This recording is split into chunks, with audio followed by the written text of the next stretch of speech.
Buenas tardes, qué gusto saludarlos, Luis Fernando, Eder, muy buenas tardes. Gracias por acompañarnos este día. Vamos a platicar hoy sobre un tema bien interesante acerca del sistema de valoración probatorio, cuando lo que estamos viendo en el expediente tiene que ver con pruebas digitales. Agradezco a todo el equipo de tecnologías educativas de la Escuela Judicial Electoral que nos permite tener esta conversación esta tarde. Igualmente, un saludo muy afectuoso a la doctora Gabriela Rubalcaba, directora de la Escuela Judicial Electoral, y un gran saludo también a las magistradas y magistrados que integran la Sala Superior del Tribunal Electoral del Poder Judicial de la Federación. Saludo con mucho afecto a Yareli, Eder, Luis Fernando, Gerardo, Julio César y todos los que poco a poco se van incorporando a esta plataforma y van siendo tan gentiles de encender su cámara como establece los lineamientos de estos cursos. Bueno, pues vamos a platicar de los distintos elementos probatorios que existen en la Ley General del Sistema de Medios de Impugnación en materia electoral. Recordar también que lo que tratamos de demostrar a partir de un conjunto de evidencias o de elementos probatorios, pues está relacionado con pequeñas franjas de la realidad. Es decir, pequeños momentos que van siendo capturados a través de distintos elementos, como puede ser un documento, una fotografía, un video. Y cuando estos están en plataformas de Internet, bueno, pues se les conoce ya como si fueran elementos digitales, ya sea por la manera en donde se encuentran hospedados o bien por el sistema de reproducción, como puede ser a partir de un dispositivo USB, por ejemplo, o de un disco determinado que pueda capturar toda esta información.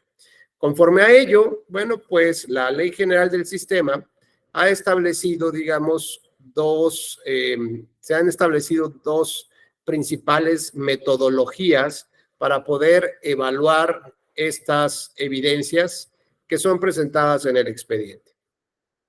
Conforme a ello, tenemos un sistema tasado de prueba, es decir, a la que se le asigna una calificación o un valor determinado, y esto evidentemente pues viene un poco a limitar digamos, la libre apreciación que podrían tener los jueces.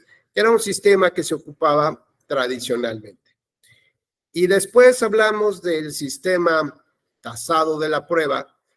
Después pasamos a un sistema de una especie de sistema mixto en el cual el juez tiene la posibilidad de darle el valor o un valor diferente al que el propio legislador está establecido. Por ejemplo, si dijera que un instrumento notarial que consta en un documento tiene el carácter de prueba plena, habría posibilidad que el juez, mediante este tercer esquema que se llama la sana crítica, parta, digamos, de un conjunto de razones para decir por qué ese documento no hace prueba plena. Por ejemplo, tendríamos la posibilidad de analizar dos actas de nacimiento de la misma persona expedida por diferentes autoridades de diversos estados de la República. Parecería un poco raro, ¿no?, que esto se presentara. Sin embargo, esto ha sucedido así en varias ocasiones, derivado de, digamos, de los problemas de actualización del registro de las personas. Y lo cierto es que frente a una documental pública se le puede oponer otra que tiene el mismo valor probatorio.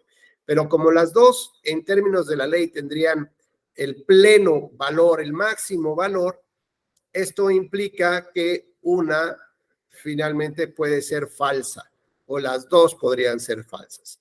Y este razonamiento que utiliza el juez para poder determinar que no le puede dar valor probatorio pleno a una sola de ellas, es lo que se conoce con el nombre de la sana crítica. La posibilidad, insisto, en que el juez, mediante distintos argumentos y razonamientos jurídicos, le otorga un valor diferenciado que al que, establece el propio legislador en la norma. Así que podríamos imaginarnos que hay cierto tipo de pruebas que tienen un valor probatorio alto y otros que tienen un valor probatorio ínfimo, como si fuera prácticamente de un indicio. Por ejemplo, podría ser una copia fotostática simple. En términos generales, esa fotocopia puede ser alterada, puede ser modificada y por lo tanto el juez considera que tiene un mínimo valor probatorio, pero no necesariamente se le da un valor probatorio pleno. Eso es lo que nos dice el legislador bajo un sistema de prueba tasado. Pero como el que tenemos en nuestra ley electoral nos habla de un sistema mixto, en el que partimos de esa prueba, digamos, de ese valor que le da el juez, que le da el legislador, de prueba con un valor probatorio muy bajo, ¿cómo podría suceder o en qué caso podríamos considerar que una fotocopia simple tenga valor probatorio pleno? Y aquí, bueno, pues me gustaría escuchar alguna de sus participaciones. Abel, César, Eder, Luis Fernando, ¿qué opinan al respecto? ¿Habría esa posibilidad en la que una copia fotostática simple por sí misma llegase a tener un valor probatorio pleno?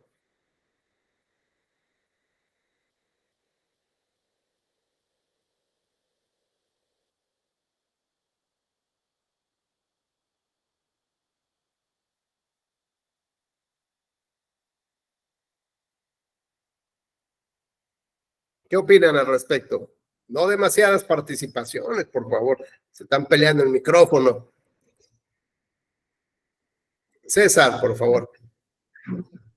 ¿Qué, maestro? ¿Podría ser que la copia simple sea remitida por una autoridad, por ejemplo, que normalmente, no sé, un informe, en donde la autoridad remita, si bien es cierto en copia simple, pues también es cierto que es una autoridad que lo está haciendo en el ejercicio de sus funciones, ¿no? Podría ser también que sea posible, ¿no? Dar certeza a esa copia simple.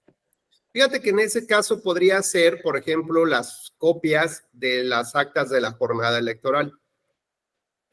Las que tienen los partidos políticos en muchas ocasiones, cuando no vienen acompañado el original en el paquete, pueden servir y en el caso de que exista como coincidencia con las otras actas, o podría el juez considerar que tiene un valor probatorio alto, ¿no? Que efectivamente hay cierta coincidencia.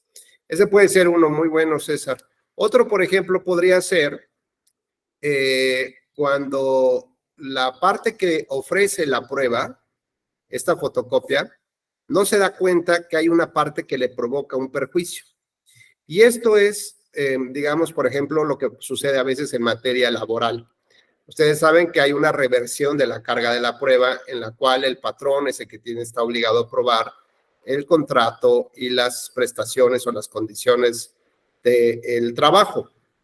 Si el trabajador dijera que gana 5,000 pesos a la semana y el patrón lo niega, pero exhibe una copia fotostática de un contrato, de un contrato en el cual pues, lo que quería precisar nada más eran las fechas de contratación, pero por ahí en alguna cláusula aparece que pactaron el precio o el monto de 5,000 pesos mensuales, no podría alegar, digamos, que como él exhibió una fotocopia, pues tiene un valor probatorio muy pequeño, porque la contraparte, pues ya no le queda el argumento, eso de que la puede alterar o la puede falsear, pues no, ni tú tampoco la falsearías o alterarías. Este es un caso muy especial que hemos tenido, por ejemplo, en materia electoral, cuando el oferente de la prueba quiere acreditar, por ejemplo, que cumple con el requisito de residencia. Ustedes saben que la propia ley establece para unos requisitos para ser registrado como candidato y otros que se refieren a la elegibilidad, es decir, a las características o cualificaciones que deben de cumplir para acceder ya al cargo.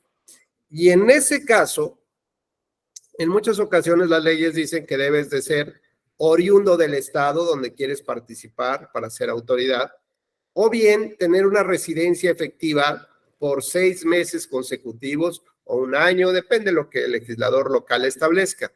Imagínate, César, que resulta que el candidato en Veracruz, ¿no? En el puerto de Veracruz, tiene su domicilio en Boca del Río, pero por alguna razón consigue una copia certificada o consigue un documento expedido por el secretario del Ayuntamiento de Veracruz, donde dice que efectivamente esa persona lleva 6 meses viviendo en el puerto y exhibe una serie de documentos entre los cuales se le va la fotocopia, por ejemplo, de un contrato de arrendamiento de su casa en Boca del Río o en Jalapa o donde tú quieras, en Orizaba, en Puebla, donde quieras.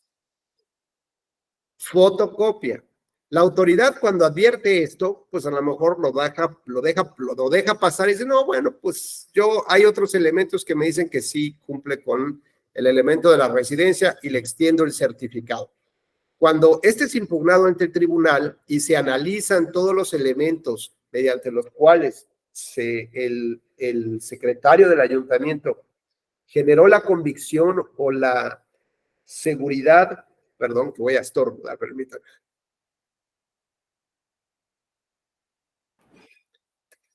Perdón, me dio como la alergia. Cuando el secretario del ayuntamiento analiza qué elementos son suficientes para poder expedir esa constancia, decíamos que se da cuenta que exhibió una fotocopia de un contrato de arrendamiento de una casa en otro municipio.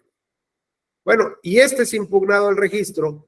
El juez va a analizar todos estos elementos que tomó en consideración el secretario del ayuntamiento y seguramente algunos otros documentos que presentará la parte que está cuestionando dicho registro, con el que pretende acreditar que su domicilio real y efectivo está en Boca del Río. Y puede hacerlo constatable, por ejemplo, con esta fotocopia que exhibe el propio interesado en obtener la certificación municipal. ¿Esto qué implica? Pues implica que existe un principio general del derecho en donde nos informa que ordinariamente las pruebas que presentas tienden a tratar de garantizar de alguna manera las acciones que estás ejerciendo o las defensas que estás oponiendo para lograr las pretensiones que buscas, ya sea que seas demandante o demandado. Lo ordinario no es que presentes algo que te perjudica. Por lo tanto, en este criterio interpretativo o argumentativo del juez, conforme a un sistema mixto de valoración probatoria en el que impera también la sana crítica, le puede cambiar el valor que tiene, digamos, una prueba que estaba ya establecida por el legislador, cuánto era lo que valía. Bueno, pues ahora puede otorgarle un valor probatorio mayor. Y decíamos que hay otro tipo de pruebas, por ejemplo, en la declaración de parte, por ejemplo, cuando una mujer acusa que fue sujeta a una violación política por razón de género, por ejemplo, y acusa a un grupo de personas o una persona en específico que fueron quienes cometieron estas conductas vejatorias solamente por el hecho de ser mujer. Ordinariamente, este tipo de pruebas o este tipo de conductas, perdón, normalmente se ejecutan en momentos o en condiciones donde no se deja evidencia de la violación que se está provocando. Puede ser que no se haya grabado, puede ser que sea a través de ciertos escritos, puede ser que sea a través de ciertos acuerdos de las autoridades que cometen estas infracciones y que, por supuesto, pueden dar órdenes, por ejemplo, un presidente de un OPLE al secretario del mismo para que no le manden información a una de las consejeras, por ejemplo. Bueno, pues esta declaración de parte, en casos muy específicos, a pesar de que el propio legislador establece que tiene un valor probatorio pequeño, porque tiene que estar corroborada con otras documentales o con otras pruebas, ya sea que haya en cuanto exista variedad, en cuanto a su naturaleza o en cuanto a su número, de una valoración adminiculada de las pruebas puedes llegar a la conclusión de que efectivamente lo que se te dice en el expediente tiene cierto grado de veracidad y por lo tanto el juez puede considerar que efectivamente se violentó ese derecho de esa funcionaria pública. Sin embargo, cuando hacemos este análisis, en muchas ocasiones no se pueden acompañar todas las pruebas que son necesarias. Uno, porque tal vez no existan, o dos, porque tal vez las personas no tienen acceso a poder conseguir estas pruebas y presentarlas en el expediente. Este punto no necesariamente implica que tengas que perder el caso o que lo que estás diciendo es mentira, que no haya sucedido en la realidad. Lo que el Tribunal Electoral ha implementado es en esta, digamos, ejercicio de un derecho humano de acceso a la justicia y de probar con los elementos suficientes para poder triunfar tu pretensión, lo que hay hecho es aplicar un concepto probatorio que se llama la carga dinámica de la prueba. ¿Y esto qué implica? Pues implica un análisis pormenorizado de cada uno de los elementos que se están probando en el expediente para poder determinar quién es el que tiene mayor facilidad de presentar la prueba. Esto viene a completar un poco un artículo de los códigos procesales que establece que el que afirma está obligado a probar. Con lo cual, si tú no pruebas, evidentemente pierdes el juicio. Pero puede haber muchas circunstancias por las que no puedes probar. Una de ellas es porque no tienes acceso a la prueba. ¿Por qué? Porque bajo las condiciones que se da la conducta, a lo mejor imagínate, César, quien tiene la prueba son los militares. Recientemente vimos en videos unas ejecuciones de unos militares, no sé si tuviste oportunidad de enterarte de esto, César, esta misma semana. Bueno, había una grabación de una tienda o algo así, según se comenta, cercana de donde ejecutaron a unas personas que venían persiguiendo, las bajaron, como habían chocado, bueno, pues les quitaron las armas, los pusieron y los mataron ahí, ¿no? Y después trataron de cambiar la realidad. Es decir, tenemos una realidad muy clara, pero los militares intentaron cambiar la realidad para que pareciera que pues que probablemente hubo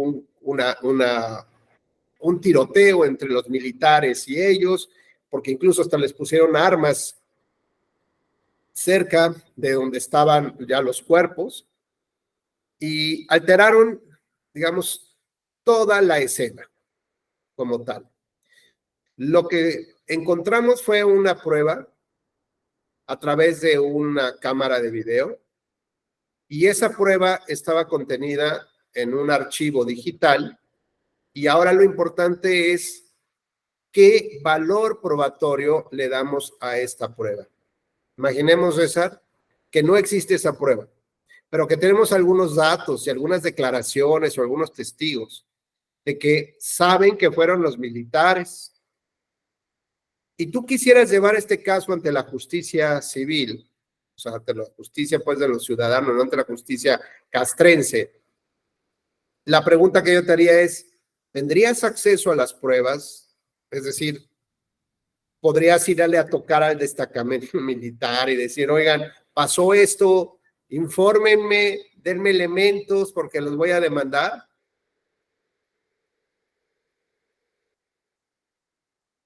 ¿Qué piensas, César? ¿Así funcionan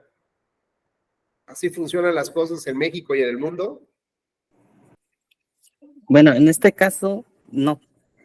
Creo que hablando de estos temas, creo que el caso de los 43 de Ayotzinapa, ¿no? Yo creo que es un ejemplo también claro de que obviamente el ámbito castrense es es un ámbito muy cerrado, ¿no? Entonces, a pesar de que ellos pueden tener pruebas, información sobre ese caso, difícilmente, o al menos así se ha advertido por las comisiones que se han establecido para la investigación de ese caso de los 43 de Ayotzinapa. Ellos pues no han podido acceder a esas pruebas, ¿no? Que tienen los militares, porque se sabe, ¿no? Que ellos tuvieron conocimiento en todo momento, que estuvieron, bueno, con el C4, etcétera, pero ellos no han obtenido esa información. Entonces, difícilmente las autoridades, aún que puedan, ellas solicitarlo, las van a recibir, ¿no? Por ese ámbito tan cerrado. Parece ser que el ámbito castrense pues se mueve en otro sistema, ¿no? Entonces es indudable de que que no sería tan fácil Claro. poder obtener esas pruebas. Sí, como bien señala, sería muy difícil que acceda, y no solamente porque quiera ocultar, simplemente por su política pública, no te da la facilidad de acceder a sus correos ni a grabaciones, ¿no? ¿Por qué? Pues porque quieren manejar todo como si ellos fueran, o sea, como si la justicia castrense solamente fuera lo único que importara, ¿no? Si ellos pudieran juzgar a sus militares siempre, pues eso pasaría y ya ellos determinarían las reglas. Bueno, pues hay casos también, por ejemplo, si tú tuvieras una conversación con Abel a través de WhatsApp y dijeran algo de mí, pues yo no tendría acceso a esa comunicación, ¿no? Es evidente. Yo cómo puedo ofrecer como prueba ese comunicado vía WhatsApp que tuviste con Abel, pues es imposible, es decir, no tengo yo acceso a la prueba. Por lo tanto, lo que el juez tiene que hacer es identificar qué partes de tu demanda, qué partes de tu historia sí tienes acceso a la prueba y debiste haberla ofrecido. Si no lo haces, bueno, pues ya corres este riesgo de perder, ¿no? Pero evidentemente, si tú no tienes posibilidad de presentar la prueba porque no tienes acceso a la prueba, tienes la posibilidad de requerirle o de pedirle al juez que a su vez requiera a quien sí la tiene para que la presente. Pero ante la posible negativa, digamos, decir, no, pues yo, ¿por qué no voy a mandar el WhatsApp? No, pues que me obligue a ver cómo le hace, ¿no? Bueno, pues entonces lo que se ha establecido es la aplicación o la utilización de una teoría que se llama la carga dinámica de la prueba. Y esto implica, insisto, que el juez analice estas pequeñas partecitas de los hechos y de las pruebas para determinar quién tiene facilidad de presentarla, quién sí tiene acceso para presentarla. Y en función de ello puede empezar a obligar a esa persona o a esa institución para que presente la prueba. Incluso podría llegar al grado de trasladarle completamente la carga probatoria al sujeto que está siendo denunciado.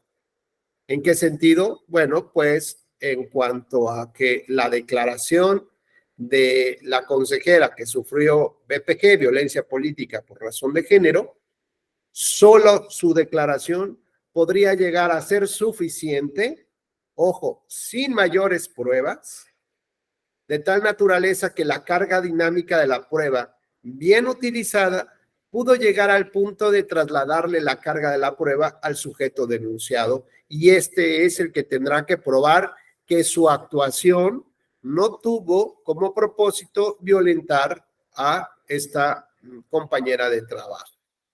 Alguien dirá, bueno, ¿y qué pasa con la presunción de inocencia? O sea, ¿en qué se está afectando, se está violando? ¿Por qué? Pues porque quien denuncia tiene que tener todos los elementos probatorios, pero como bien nos explicaba César hace unos minutos, no necesariamente todos tenemos la facilidad de conseguir las pruebas, y lo que estaría mal es que los jueces desecharan nuestras causas precisamente porque no pudimos conseguir las pruebas. Así que este es un punto muy importante que se utiliza en el análisis de la violencia política por razón de género. Y cuando hablamos ahora ya, digamos, en este contexto, en esta primera reflexión de los elementos probatorios, de cuál es el sistema de valoración probatoria que se tiene en la ley de medios de impugnación en materia electoral, de cuáles son las facultades que tienen los jueces para valorar las pruebas, de cómo pueden modificar la tasación o un valor fijo que establece el legislador en esta ley de medios de cuánto vale, ¿no? Digamos, en términos de convicción, de confianza y de creencia de que la historia que nos cuentan en la demanda es correcta y por lo tanto vamos a darle como este voto de confianza, ¿no? Prácticamente. Bueno, pues el juez podría justamente modificar esta valoración de pruebas a través de la sana crítica, pero requerirá evidentemente expresar las razones por las cuales está considerando que una declaración que tiene un valor probatorio de mera incidencia mínimo le puede dar un valor probatorio alto, o que una documental pública expedida por un notario que en términos de la valoración que el propio legislador le otorga, como de valor probatorio pleno, es decir, ya ahí está la pura verdad de los hechos, puede decir no.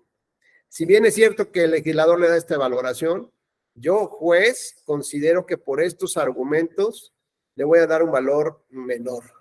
Y, por ejemplo, podría ser que una persona se presente con el notario y le diga, oiga, vengo a rendir un testimonio. Y el notario le toma sus generales y entonces dice, pues sí, usted dígame qué. Y le explica que en las elecciones fue abducido por una nave extraterrestre. Entonces el notario es seguro. ¿Y va a pagar por esto? Sí. Bueno, pues usted pague y yo le firmo. Este es un documento que es un instrumento notarial y que en términos de la valoración que el legislador le otorga, tendría un valor probatorio pleno. Históricamente, tradicionalmente, los jueces decían que este documento tenía todas las características necesarias para poder prácticamente ya dictar una sentencia. Pero imaginemos con este absurdo, ¿no? Por lo menos hasta ahorita que a nadie nos consta que puede ser abducido por extraterrestres, bueno, pues pareciera que el contenido no coincide con lo que en nuestra realidad podemos percibir. Por lo tanto, el juez lo que haría sería dividir. Una cosa es el documento que expide el notario y que eso puede acreditar una cosa, y otro tema es el contenido mismo. Diferente sería que el notario dijera que en el ejercicio de sus atribuciones vio cuando bajó una nave extraterrestre y trepó al colega y se lo llevó. Bueno, pues entonces ahí sí, porque el notario tiene fe pública, ¿no? Como podría decir, es que me constituí en este predio y resulta que hay 5 casas de campaña y 25 personas viviendo en este predio. Bueno, pues estos hechos que está relatando el notario con fe pública en cuanto al contenido nos dicen que eso es verdad. Por lo tanto, lo que hace el juez también es dividir el contenido del documento con el hecho mismo que sí prueba. Es decir, lo que sí hace prueba plena es que llegó un sujeto a la oficina del notario y le dijo que quería hacer una declaración y le tomaron su declaración. Eso sí es prueba plena. Lo que explica este sujeto de la abducción extraterrestre, bueno, pues eso ya no. Con lo cual, hay veces que creemos que lo que consta en los documentos notariales o certificaciones notariales, suponemos que tienen un valor probatorio pleno, pero no necesariamente. Por ejemplo, si yo quiero certificar ante un notario mi cédula profesional de abogado, lo que va a hacer el notario es sacar una fotocopia y decir que esa es idéntica al original, pero en realidad no sabe si es un documento falso, en realidad no sabe si realmente estoy registrado ante la SEP, por ejemplo. Simplemente lo que dice es que yo le llevé un documento y que le pedí que sacara una fotocopia y que me dijera que la fotocopia es una copia fiel del mismo documento que en apariencia es original. Pero de ahí a que yo sea abogado o que yo esté certificado como abogado, pues eso no lo está diciendo ese documento. Muy bien, bueno, pues ya en este contexto un poquito ya más adentrados al tema del sistema probatorio, vamos a hacer ya esta plática, nos referiremos justamente a el concepto de redes sociales y prueba. Así que, Luis Fernando, ¿qué redes sociales normalmente ocupas? Muy buenas tardes.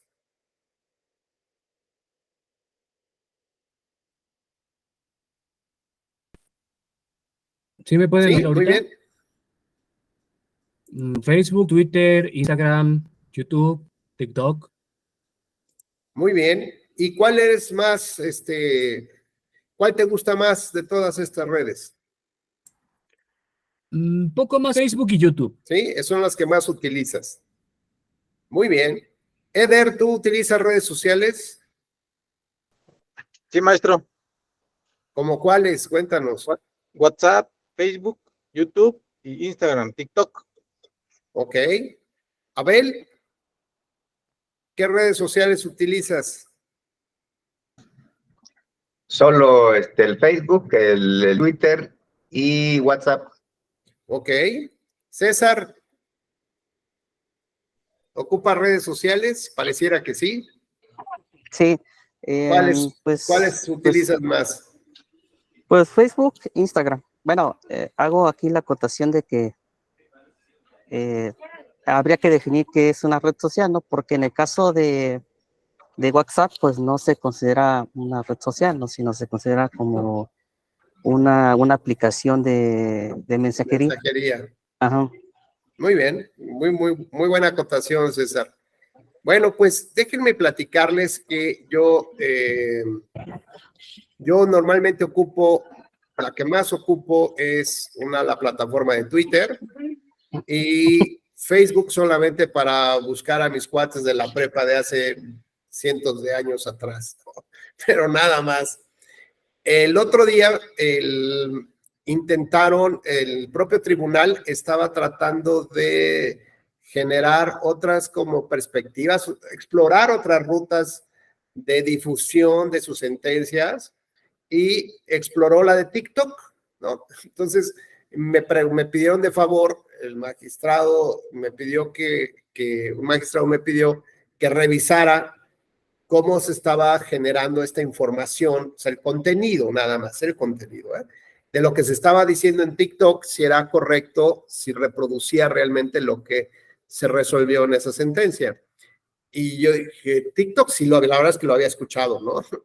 Me dice, ¿y esto cómo le hago, no? Entonces tuve que acudir a una de mis hijas, que le dije, oye, hija, cuéntame de qué se trata TikTok. Y me puso una cara. Dije, así como diciendo, papá, tú no puedes estar en TikTok, o sea, ¿qué estás haciendo, no? Y yo, a ver, pero o sea, como que me llamó mucho la atención, ¿no? Dijo, no, es que ya es una red social para muy jovencitos, desde muy jovencillos, ¿no? Y ya un señor de tu edad, papá, pues como que es muy sospechoso que estés ahí, ¿no? Como pareciera que estás buscando jovencitos o jovencitas. Y ya le expliqué un poco cuál era la idea, ¿no? De todas maneras no me creía hasta que vio que efectivamente había una compañera de la ponencia que estaba platicando en esta plataforma como qué es lo que se había resuelto y tal, ¿no? Y solamente así pude comprender un poco de lo que iba esta plataforma. Tengo otra hija, César, que tiene tres redes más que no son estas que me platican. Es una que tiene que ver como de gamer, como de juegos. Creo que se llama Twitch. Y luego tiene otras dos más que no tengo la menor idea, es más, ni me acuerdo cómo se llama, ¿no? Quiero imaginarme que, bueno, existe un gran número de usuarios para un gran número también de plataformas y que si bien estas son las más comunes, no necesariamente son las que todas las personas terminan utilizando, ¿no? Cada quien puede ubicarse. Y es que es hablar de las plataformas digitales, implica hablar de una especie de revolución, una revolución del pensamiento y una transformación de la humanidad. porque digamos que si nos encontramos con esta cuarta revolución, ¿no? Podríamos ubicar las tres anteriores, imagínate, Abel, entre los que manejaban el fuego y los que nos sorprendíamos de ver cómo creaban el fuego, de ¡oh! El fuego, ¿no? Bueno, imagínate ese punto. Un segundo momento muy marcado por la historia, pues fue la utilización del metal, ¿no? La fundición del metal. Y no era lo mismo llegar con una flecha, ¿verdad? Que los que llegaban con espadas y todo un uniforme de metal, ¿no? Para poder conquistar un territorio, por ejemplo. Pues eso hizo la gran diferencia, por ejemplo, entre otras cosas, en la conquista del territorio mexicano por parte de los peninsulares, ¿no? De los que llegaban de la península europea. Un tercer momento, pues tuvo que ver con la aparición de las máquinas, principalmente todas aquellas que estaban relacionadas con la imprenta y los grandes inventos, la sustitución de la mano del hombre por máquinas. Así que mientras unos seguían sembrando sus aguacatitos, ¿no? O sus zanahorias, pues otros ya producían en masa todo lo que necesitaban, ¿no? Y esta última transformación, la verdad es que cambió la fisonomía de la humanidad. Tan es así que hoy nos permite tener este diálogo, este cambio, este intercambio de opiniones a través de esta plataforma digital. Y no solamente eso. Vivimos 2 años en pandemia y la verdad es que yo no sé qué hubiera pasado, Luis Fernando, ¿tú qué opinas? ¿Qué hubiera pasado en el mundo? ¿Cómo crees que hubiera respondido el mundo si no hubiéramos tenido acceso todavía al Internet y a estas redes sociales o plataformas digitales? Pues estaríamos cayendo en un sesgo en una brecha demasiado notoria, porque lejos de la invención de la radio, la televisión y los periódicos, no tendríamos forma de comunicarnos así directamente con con nuestras familiares, amigos, compañeros de trabajo, por ejemplo, en Zoom. Seguiríamos yendo a las clases presenciales con el máximo temor de contagiarnos uno del otro. Ese en mi particularidad yo lo vería así, una falta de comunicación y una brecha completamente no tan notoria que puede afectarnos socialmente como humanidad.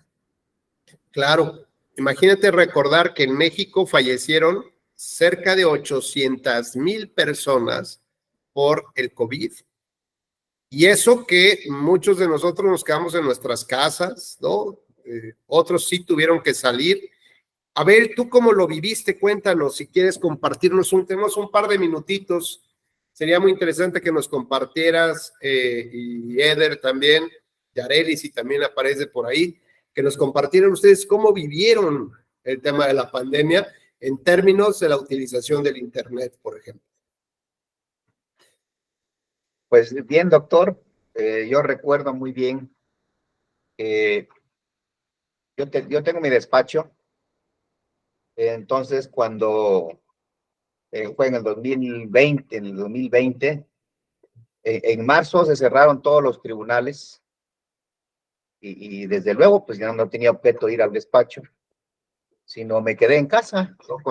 Con mi familia, y yo creo que no lo sentí mucho porque aproveché a buscar algunos cursos que quería estudiar en plataforma y fue precisamente el Tribunal Electoral donde encontré diversos cursos y yo creo que durante ese año casi me acabé varios cursos, una tras otra, y invitaba yo a mi esposa y bueno, y después ya mi niño recibía clases por Zoom y yo creo que ahí nos las llevamos durante casi un año de encierro.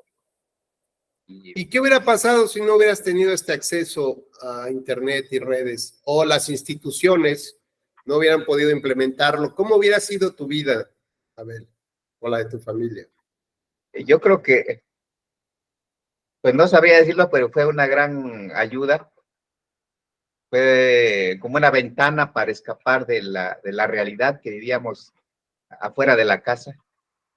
pero sí, yo creo que en lo personal a mí me ayudó mucho. Fue a partir de entonces que me gustó la materia electoral. Ya traía una inquietud de querer estudiar materia electoral, pero la pandemia, me cayó en el momento que yo necesitaba estudiar electoral y que pudiera tener un tiempo prudente para poder embarrarme de todos los cursos que había en el tribunal. Y invité a mi esposa y juntos le entramos. Y pues yo no sé qué hubiéramos hecho si no hubiera esa plataforma y esos cursos no hubieran estado. Pero la verdad, a mí fue una ventana de escape para distraerme de toda la realidad, porque mucha gente decía que nos íbamos a morir, mucha gente decía que, pues quién sabe en qué tiempo nos tocaba, si llegábamos, si salíamos, y la verdad estuvo muy complicado, ¿no? Pero esa parte del internet y de la plataforma del tribunal, en lo personal y en mi familia nos ayudó muchísimo. Qué bueno que me comentas esto. Por ejemplo, yo no sé qué hubiera hecho. Yo descubrí que podía pedir el súper a través de una plataforma digital. Me convertí en un experto en Amazon. Empecé a vender productos también por Amazon, ¿no?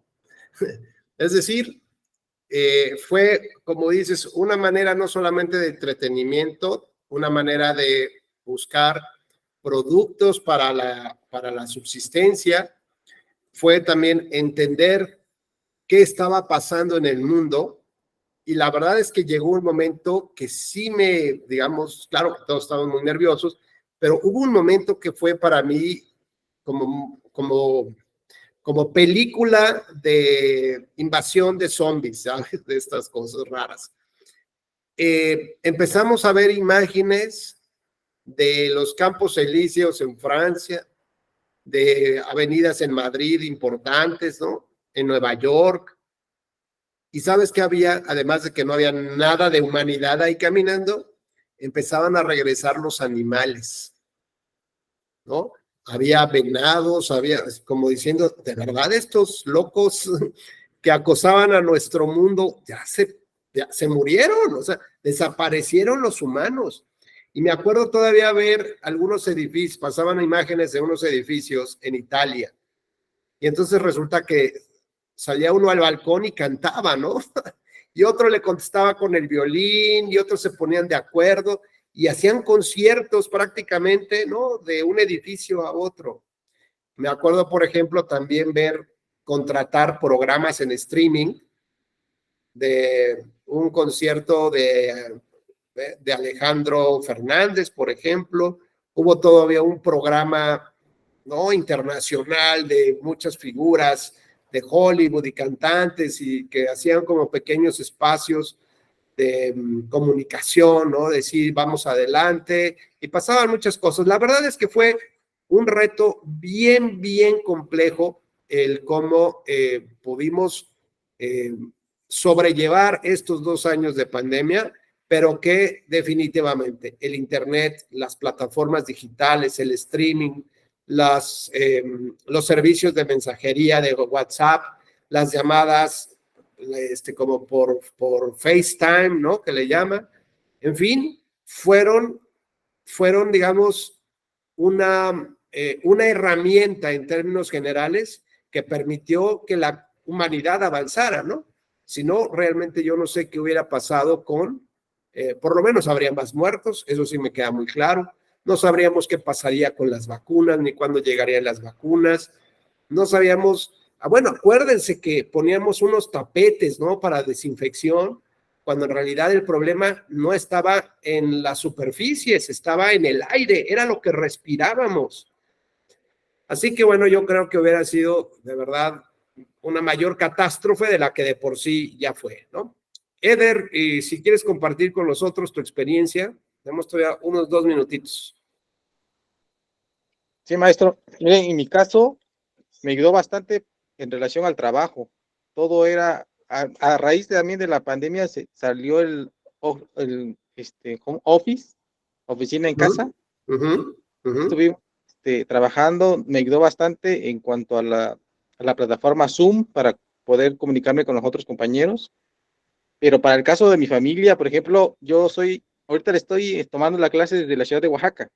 Ok. Entonces también a esta plataforma digital nos permite comunicarnos de diferentes estados y escuchar pues conocimientos de otras personas que muchas veces es muy difícil acceder a ellos. Pero para el caso de mi familia, por ejemplo, es de una zona de la Sierra Sur de aquí del estado de Oaxaca, donde no existe comunicación, bueno, tanta tecnología.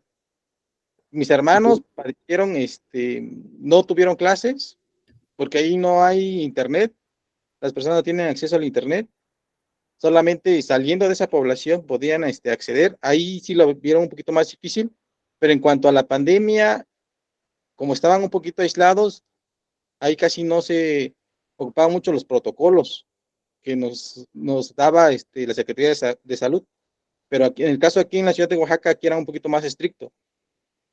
Y sí, la utilización de las redes sociales nos ayudó muchísimo, en mi caso, a mí y a mi familia, porque igual ahí hacíamos compras en internet, veíamos videos, películas, nos entreteníamos mucho con el Netflix, y con mi hijita, pues igual nos las bajamos muy, muy bien, pero sí, fue de mucha ayuda en cuanto al trabajo, y fue una herramienta muy útil. Ok. Muy bien. ¿Alguien más que quiera compartir? O hasta ahí le dejamos. Bueno, digamos, la utilización del correo electrónico, de servicios de mensajería, estos como canales streaming que nos dice Eder, como Netflix, y todas las plataformas digitales que hemos ido platicando, nos dan un poco la idea de que es algo que forzosamente, digamos, se ha incorporado a nuestra vida de una manera muy decisiva. De esta forma, no es ilógico pensar que también dentro del acceso a la justicia, pues cada vez se busque tener más elementos que están vinculados con estos temas y que formen parte de este material probatorio. Al respecto, pues lo que yo quiero decirles es que la ley ha sido muy insuficiente, digamos así, para poder regular las características y el valor probatorio que debe de tener estos elementos para poder probar algo en el expediente. En materia electoral, por ejemplo, cuando queremos acreditar o los partidos quieren acreditar violaciones al principio de transparencia y rendición de cuentas, porque, por ejemplo, los partidos pintaron bardas que no han sido reportadas o utilizaron unos espectaculares, o en su defecto tienen una gran cantidad de anuncios en sus redes sociales. Primero que nada, tratan de enviar toda esta información a través de un repositorio de la información, de una USB. Y en segundo lugar, tratan de generar una especie de link. Ustedes saben más o menos qué significa, que es una liga donde te puedes redirigir, te puedes redirigir al documento o a la información que quieres y pretendes acreditar. ¿Cuál es el valor probatorio de un vínculo? Pues simplemente mínimo. ¿Cuál es el valor probatorio de lo que abre ese vínculo? ¿A dónde te conecta? Pues eso ya dependerá de las circunstancias, de modo, tiempo y lugar de lo que pretendas acreditar. Luego, entonces, entender cuál es el valor probatorio que tiene un documento que está en las redes sociales o en este tipo de plataformas, empieza a generar una gran confusión entre los juzgadores que tradicionalmente veíamos los elementos probatorios a partir de documentos físicos, de firmas autógrafas, y que ahora es una cadena de números gráficos que implica justamente una firma digital, ¿no? Donde no aparecen los grafos, las marcas, las líneas de lo que correspondía a nuestra firma autógrafa, pero ahora debemos de entender que una cadena de números que no tiene, digamos, otro comparativo, digamos, otro similar, esa cadena de números, solamente puede corresponder a nosotros. Y esto también ha permitido, en este avance de la tecnología, ha permitido también abrir un nuevo concepto de la justicia, como lo es la justicia digital. Esto es la posibilidad de presentar demandas a través de una plataforma de acceso a la justicia, como la que tiene el Tribunal Electoral, y tratar de manejar un expediente digital, es decir, lo que teníamos en documentos físicos, ahora manejarlos a través, digamos, de esta idea de esta manera de comunicarnos y donde las partes pueden entrar a su computadora y ver justamente las pruebas, los elementos que hay en el expediente sin necesidad de tener que acudir a un tribunal como tradicionalmente esto se hacía. ¿Cuál es ese valor probatorio? Pues no queda todavía muy claro. Digamos que la justicia ha empezado a establecer sus propios criterios de acuerdo, digamos, a principios básicos de la materia probatoria. Y esto, por ejemplo, nos lleva a suponer que los documentos oficiales o la información oficial que es obtenida por la página oficial de Facebook del ayuntamiento, pues tendrá un valor probatorio pleno. Por ejemplo, si quisiéramos preguntarle a una presidenta municipal, ¿no?, que subió en Facebook Live un video de llegando a estas, digamos, a unos lugares en el que se dispuso la implementación de las vacunas contra la COVID-19, pues llegó a vacunarse aparentemente, pero de regreso, de salida, le decía, oye, Eder, ¿qué onda? ¿Cómo estás? No, pues muy bien, alcaldesa, gracias. Oye, ¿y qué te pareció la organización? ¿Cómo la vamos llevando? No, muy bien, rapidísimo, me atendieron, ¿no? Ah, pues que estaba ahí muy bien. Señor, ¿usted cómo se llama? No, soy Gerardo Muñoz. ¿Qué tal, Gerardo? Qué gusto. Oiga, alcaldesa, qué bárbara. Oye, ¿cómo viste? Está bien esto, ¿no? ¿Crees que ahí la vamos llevando? No, sí, le decía Gerardo, muchas gracias, alcaldesa, ¿no? La verdad es que sí se pusieron las pilas. Resulta que la alcaldesa era además candidata, se quería reelegir y estaba utilizando un programa federal, ¿no?, que no le correspondía al ayuntamiento, para hacerse publicidad. Y cuando los partidos se quejan de eso, decir, oye, mira lo que está haciendo esta señora, dice, pero es mi página de Facebook, o sea, es la personal, no es la de la alcaldesa, es la de fulana de tal, y ni siquiera la del ayuntamiento. En principio pudiera ser ya complicado entender qué cosas son de la persona en singular y de qué cosas son de la persona que sigue siendo candidata o está en funciones de presidenta municipal. Sobre todo cuando en el análisis de los elementos probatorios se presentan otros comunicados de la página oficial de Facebook del ayuntamiento donde le daban como likes o replicaban la información que provenía de la página de la persona física. Es decir, había ya una confusión o una fusión entre la persona física, la candidata, la alcaldesa y los recursos públicos que utilizaba el ayuntamiento para difundir toda la información de la alcaldesa o del gobierno municipal a través de una plataforma digital como era Facebook, por ejemplo. Entonces veamos que empieza a ser muy complicado, pero además como que muy factible que cada vez las campañas electorales estén justamente en este tipo de medios. Tengo, por ejemplo, el caso de un candidato en el Ecuador, Javier de las Herbas.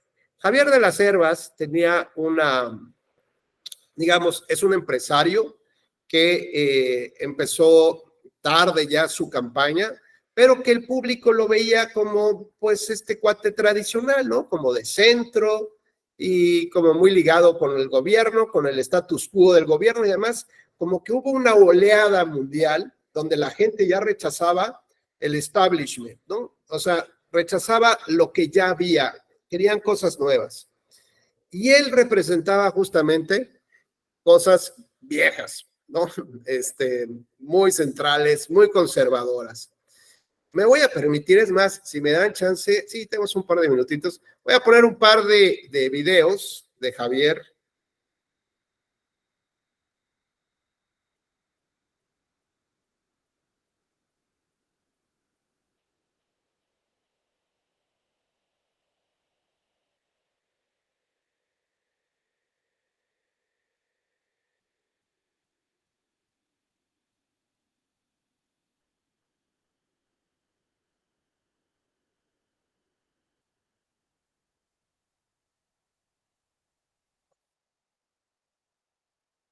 A ver, ya estoy aquí encontrando unos.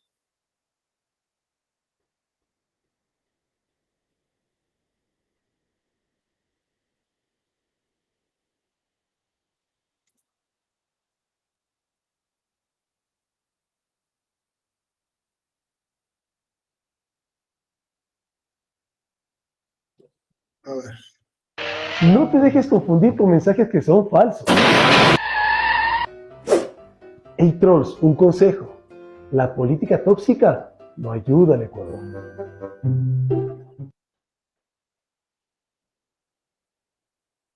Muchas gracias por unirse a este Zoom. Veo que cada día es más preocupante la situación de nuestro país y el destino de 18 millones de personas. Les quiero comunicar que asumimos el reto.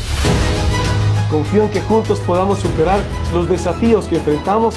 El momento es ahora. Porque esto es que me duele el alma. La provincia de Esmeralda, es hora, querido Javier, que nos representes a los jóvenes. Estamos dispuestos a ponernos el overol de obreros con toda la predisposición de trabajar por ti, de llevar a un Ecuador.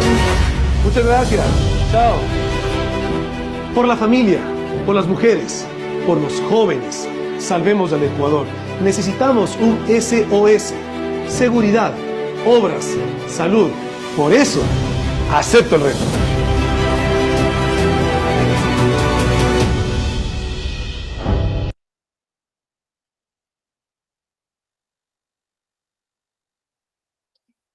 Bueno, pues Javier de las Hervas termina la elección en cuarto lugar.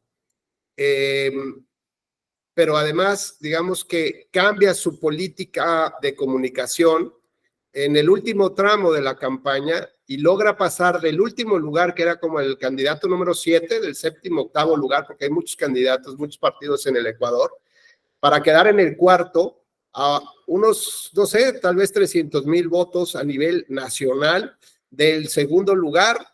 Esto significa que si hubiera tal vez tenido un poco más de tiempo, hubiera colado tal vez hasta el segundo y esto hubiera implicado que participara en la segunda vuelta electoral y probablemente él fuera ahora el presidente. Y no solamente este tipo de videos en TikTok, es decir, cambió radicalmente su modelo de comunicación política y solo se metió a TikTok en la última parte.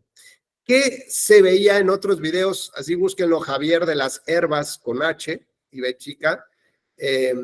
Y se veía un cuate en un patín del diablo, ¿no? En un scooter en su casa, con un delantal y decía, y ahora vamos a cocinar unos cupcakes, ¿no?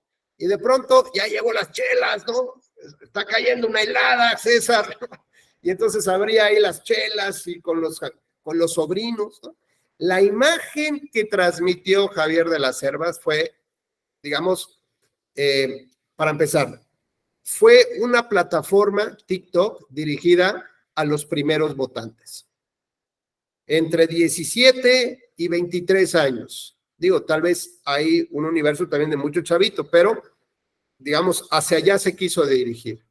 ¿Qué imagen les ofreció? Pues era como el tío cool, el tío empresario, el tío de la lana, el que se va con los políticos, el que te dice dónde invertir, dónde debes de estudiar, con quién te debes de acercar, y además te da un billete ahí para irte de red con los amigos, te echa unas chelas, a lo mejor te financia el cigarrito que no te viera tu papá. O sea, es el tío que todos hubiéramos querido tener cuando éramos chavos.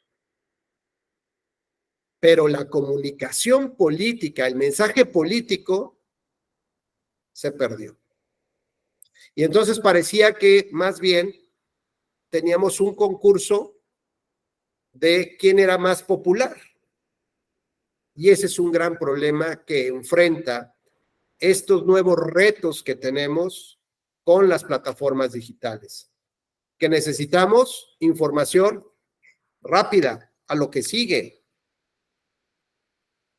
que además nos queremos convertir nosotros en las personas que emitimos información y retuiteamos, y el propio sistema nos dice, oye Rubén, ¿no quieres leer primero el documento? O sea, antes de retuitear, ¿estás seguro no lo quieres leer? No, hombre, yo con el subtítulo, el título y con eso me queda claro que eso es lo más importante para mí. Las imágenes, los títulos que pueden dar sorpresa, pero no hay mensaje político. Y entonces lo que vamos a empezar a ver que son más campañas que se van a hacer en medios de esta naturaleza y vamos a perder lo tradicional, que puede ser un poco la radio, un poco la televisión, que les voy a decir que hay de estos primeros votantes, 10 amigos de mi hija, la mayor, que tiene 21 años, les pregunté, ¿hace cuánto no ven televisión abierta? Me dijeron, uy, señor, tiene, a lo mejor desde la prepa, ¿no? Ya van a acabar la universidad, que no ven televisión abierta. Oye, ¿y ves Netflix? Ah, sí, más o menos, como una vez al mes, si acaso. ¿Y qué es lo que sí ves? Ah, mi celular, YouTube, ¿no? Y otro tipo de plataformas donde encuentran otro tipo de información que nosotros no tenemos ni la menor idea, pero que esa comunidad de los primeros votantes está manejando estas plataformas o estas redes sociales. ¿Quién quería participar? César. Por favor, César, adelante. Sí, maestro, bueno, ese caso que estaba poniendo de este amigo que utilizaba las redes sociales y todo ese rollo, pues también me recuerda al caso de Samuel García, ¿no? Que también utilizó las redes sociales, el caso de, pues, en este sentido de su esposa que es influencer, ¿no? Y que inclusive yo recuerdo que creo que la querían sancionar, ¿no? Porque la tesis es que se había aprovechado de la influencia que tiene su esposa para captar votos, y creo que finalmente no la sancionaron, ¿no? Pero pues ahí está esa idea de ese antecedente. Qué bueno que lo comentas, César, viene perfecto ahorita para esta charla, porque justo el INE había determinado, digamos, por ejemplo, ya tenía como una línea muy clara de cómo sancionar a influencers, por ejemplo, los que utilizaba el verde ecologista en las épocas de veda electoral, que además hubo suerte porque algunos de ellos dijeron que no les había pagado el verde, o sea, que sí había un contrato, pero que todavía no les pagaba, ¿no? Es decir, corroboraron la tesis de que el verde era el que estaba orquestando esta campaña. Y la veda electoral, recuerden ustedes que es un periodo, un par de días, 3 días normalmente, antes de la jornada electoral, es decir, entre que cierra la campaña y entra la jornada electoral, son unos 3 días en el que se supone que hay un periodo de reflexión del voto o de desintoxicación de toda la publicidad partidista. Y se supone que en ese periodo de 3 días, los actores políticos ya no pueden hacer publicidad, ya no pueden enviar mensajes, ni durante la jornada electoral, ni tampoco se pueden publicitar encuestas electorales. ¿Qué vimos, por ejemplo, en las elecciones del domingo pasado? Pues que salía el dirigente de un partido en el que en un momento que no podía salir y decir, estamos muy preocupados porque nos están deteniendo a nuestros militantes, ¿no? Por parte de este gobierno. Y no, es lo mismo de siempre. A ver, era un disfraz, digo, más allá de las denuncias, era un disfraz. ¿Por qué? Pues porque si bien es cierto pudo haber presentado una queja, una denuncia ante la autoridad electoral, no tenía por qué haberlo subido a las redes sociales y además la gran difusión que tuvo. Sin embargo, cuando hablamos de este periodo de veda electoral, no significa que haya un silencio de la comunidad, y menos en la comunidad del Twitter, en la comunidad digital, llamémosle así. ¿Por qué? Pues porque antes incluso, no sé si te acuerdas, Abel, te decían, oye, Abel, ¿tú qué sabes de esto? ¿Por quién vas a votar? No te puedo decir, porque mi voto es secreto, así como, como si nos fuera a caer la SS, ¿no? Decir, oye, espérate, no hay cámara, no, no te puedo decir eso, sí. ¿Por qué? No, el voto secreto, no te puedo decir por qué voy a... Oye, pero tú le sabes a esto, ¿no? Oriéntame, por favor. No, yo no te puedo decir nada, cambiemos de tema. Así como, no, pues sí está medio peligroso, vaya a decir algo complicado y vaya a venir aquí los hombres de negro y se lo vayan a llevar en la noche. Bueno, pues la verdad es que no sé por qué teníamos esta mentalidad los mexicanos, cuando en realidad lo que podíamos hacer era discutir justamente, sentarnos a la mesa entre nosotros 4 o 5 y decir, oye, a ver, ¿qué cosas buenas le ves a tal candidato? Que no, pues qué bueno, porque así es tener un voto informado. De esta forma, lo que la ley establece es justamente la prohibición para que los actores políticos ya no hagan más publicidad, ¿no? Como tal. Pero eso no significa que los ciudadanos no podamos hablar de ello, expresarnos, incluso en las propias redes. Luego entonces, como ya traíamos un poco con esta tesis, esta idea de los influencers, se analiza, digamos, la participación a partir de unas denuncias que formuló el Partido Revolucionario Institucional en Nuevo León respecto de la utilización de la esposa, pero no como esposa, sino como una marca comercial, como una marca registrada, como una empresaria que está... digamos, que de la cual se está valiendo sin haber transparentado, informado que se le estaba, que había, digamos, una especie de contratación, ¿no? Prácticamente. Así que el INE determinó que esta persona, Mariana, no me acuerdo qué se apellida, es una marca registrada, o sea, su nombre es una marca registrada, y que como marca registrada cobraba tal cantidad de dinero por el número de seguidores que tiene.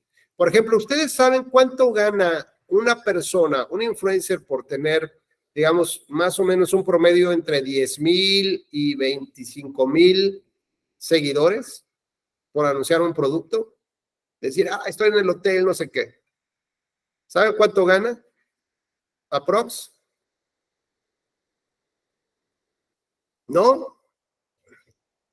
Gana aprox como 4,000 pesos por mensajito. Si tienes entre 10,000 y 25,000 pesos, digo 25,000 seguidores. Pero si ya tienes arriba de 100,000, entonces más o menos cobras sobre los 10,000 pesos. Pero si ya tienes millones de seguidores, entonces puedes cobrar más o menos como unos 110,000, ¿no? Más o menos. Imagínate, Abel, ¿no? Pues a ver, ¿dónde estás? No, oye, mira qué bonita cocina, ¿no? Marca Santos. Y ya solo por eso te dan, por eso es que la gente está ávida de comprar incluso cuentas con muchos seguidores, sean falsos o no. ¿Por qué? Porque, pues, derivado de eso más o menos es como se contabiliza los precios que tendrías para cobrar, ¿no? Los honorarios que llevarías, que podrías cobrar. Así que espero volverme yo un influencer muy pronto y ya dejaré de dar clases. Bueno, entonces lo que analizó César, lo que analizó el INE justamente fue que esta persona ya era una marca registrada, que era una empresaria y que lo mismo cobraba 100,000 pesos, 30,000 pesos para un producto determinado, que pudo haberlo hecho también para la campaña, ¿no?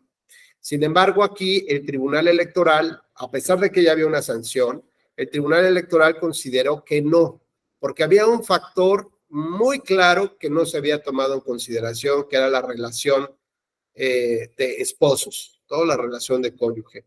Miren, la verdad es que ahí sí está cuestionable, ¿no? Digo, yo entiendo, por ejemplo, mi esposa y yo pues hemos comentado muchas veces temas y no significa que, o sea, que yo le cobre la asesoría o ella me cobre una asesoría, ¿no?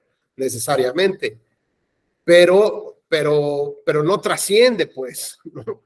Y aquí me queda claro que todavía no tenemos la línea fina de hacia dónde debemos navegar o cómo marchar justamente con el análisis probatorio de este tipo de elementos, porque si no, bueno, pues ya va a ser mucho más sencillo poder dar la vuelta a la problemática y decir, bueno, pues es que es mi hermano, mi primo, mi tío, y eso ya, digamos, hasta qué punto saltaría o saldría de esta tesis que formó el tribunal.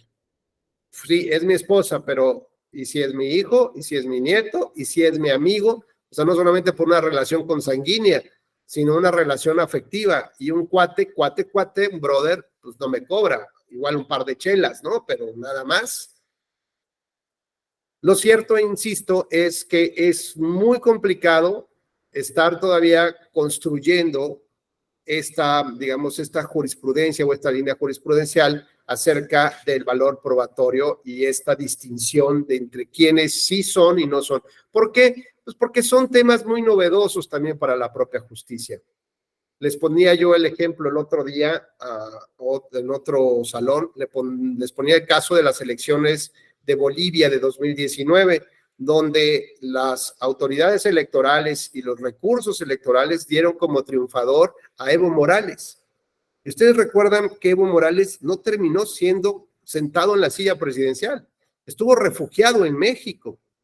¿Por qué razón? Bueno, porque hubo un acuerdo entre los países que forman parte de la Organización de Estados Americanos, como Bolivia y el caso de México, en el famoso protocolo de Santiago de Chile, en donde renunciaron a que las violaciones al derecho humano de la democracia no solamente iban a ser conocidas por los tribunales de cada uno de los países, sino que esto era una especie como de patrimonio cultural, una cosa así, y cualquiera de ellos, de los países, podría evidenciar la violación a estos principios de la democracia.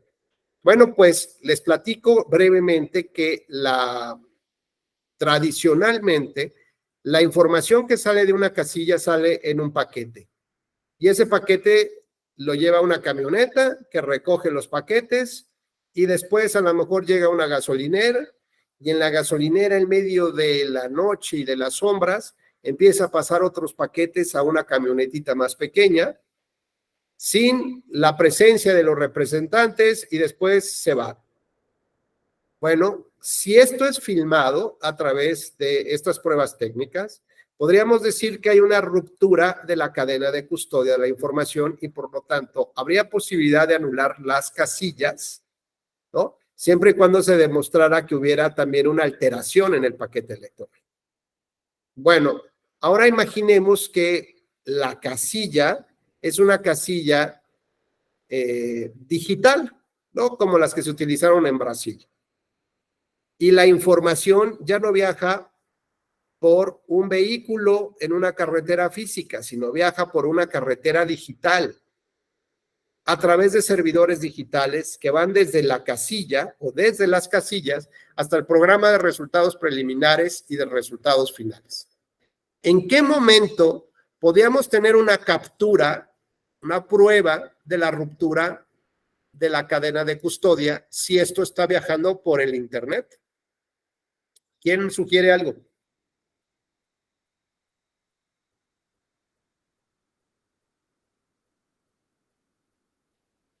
Venga, César, ánimo. Puede ser cuando se vaya al Internet.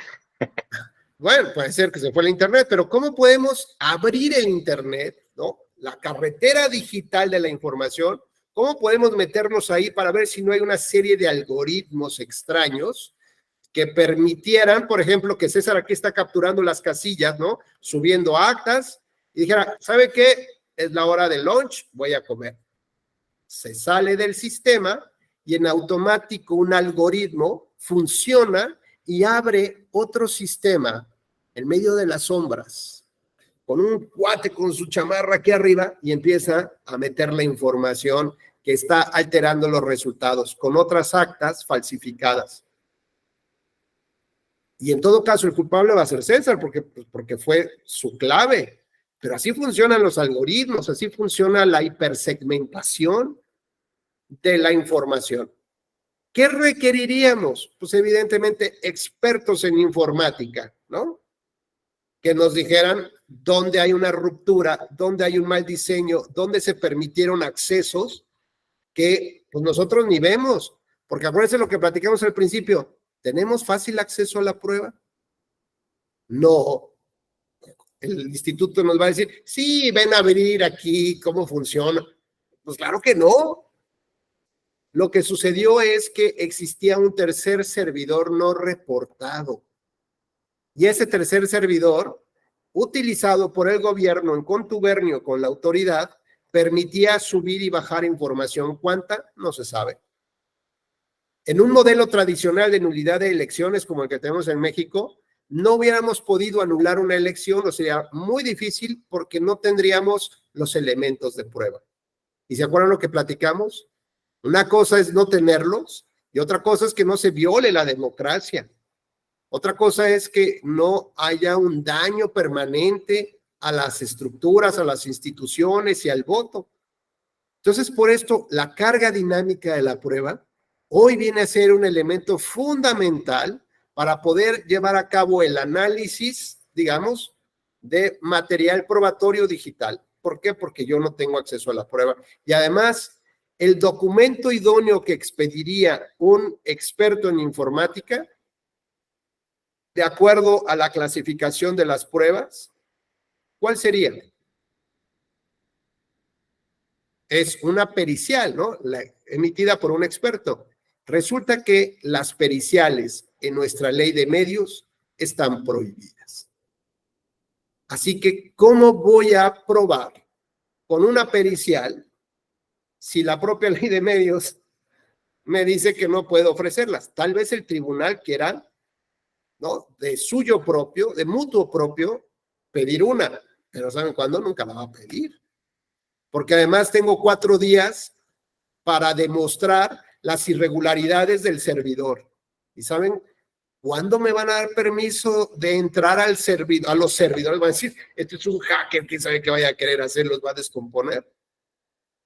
Así que ni por tiempo, ni por acceso, ni por medios probatorios, ni por diseño institucional puedo demostrar que hubo un fraude en las elecciones. Caso curioso que sí pasó en Bolivia.